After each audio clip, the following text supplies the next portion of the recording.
468 relates to the deactivation or alteration of embedded software in a digital device as a response to third-party repair. So this bill is very short, but there are a lot of very complex questions that we're going to be weighing in on here. The impetus behind this bill is because of a business practice that is hostile to consumers, but that business practice is currently being conducted because of a lot of uncertainty in legal precedent, both on the state and federal levels. So the business practice in question is whether an original equipment manufacturer can deactivate the software that is built into a digital device because they don't like who you picked to repair it. This business practice is aimed at punishing consumers for making what the manufacturer deems to be an incorrect choice with a device that the consumer has already purchased. And this is used as a way to enforce an artificial monopoly on repair. This is used to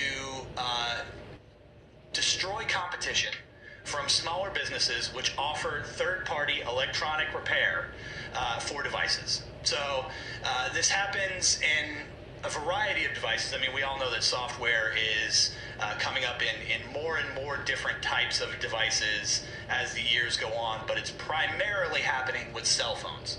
So someone will buy a cell phone for $800, that cell phone will break, and then I think most people intuitively understand that once you've bought something, you have the choice of where you get that repaired if it breaks. But unfortunately, the device manufacturers, many of them are asserting that although you bought the $800 phone, you don't own the software that makes it more than an $800 paperweight. And the reason they're able to assert this is because of a question of whether or not the doctrine of first sale applies to software. So the doctrine of first sale is a very old legal precedent dating back to, I believe, 1908, that says that once you've purchased something, you are the one who has the choice of what to do with that item. So this is the legal doctrine that allows libraries to operate, because once the library has purchased the book, they can decide to lend it out. This is the doctrine that allows you to destroy something that you've bought. So going back to that same book, if you decide that you really don't like the words in that book, you can set it on fire. But the printer of that book does not have the right to come into your house and set that book on fire because they've decided they don't like what you're doing with the book. That's because of the doctrine of first sale. The doctrine of first sale applies to literally everything sold in this country up to digital devices. The question of whether or not it applies to digital devices has not really been settled by the federal government. It's not really been settled by the state governments. It's not really been settled by the courts.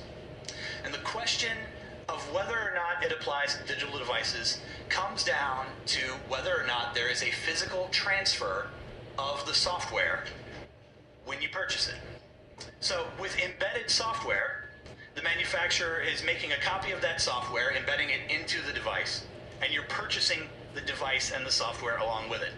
There's a physical transfer. The manufacturer's ownership relationship to that software, in my opinion, ends when they sell it to you, and yours begins. But it's the position of the manufacturers that they are licensing your use of that software, that they've not made a physical copy and transferred it to you, and that they therefore have the right to punish you for making decisions that they don't like by deactivating the phone that's in your pocket. So this is, like I said, it's a very short bill. It is aimed at one business practice in particular, but I am asking this committee, and I'm asking the body as a whole, to decide what Virginia's position will be on this very complex, long-running legal question that is very much in the air, and that is whether or not the doctrine of first sale applies to software that is built into a device. Thank you, Madam Chair. The legal precedent around end-user license agreements. The first time you turn on a phone, there's that big screen full of text that frankly nobody reads, that says, what the manufacturer asserts are the conditions on that sale.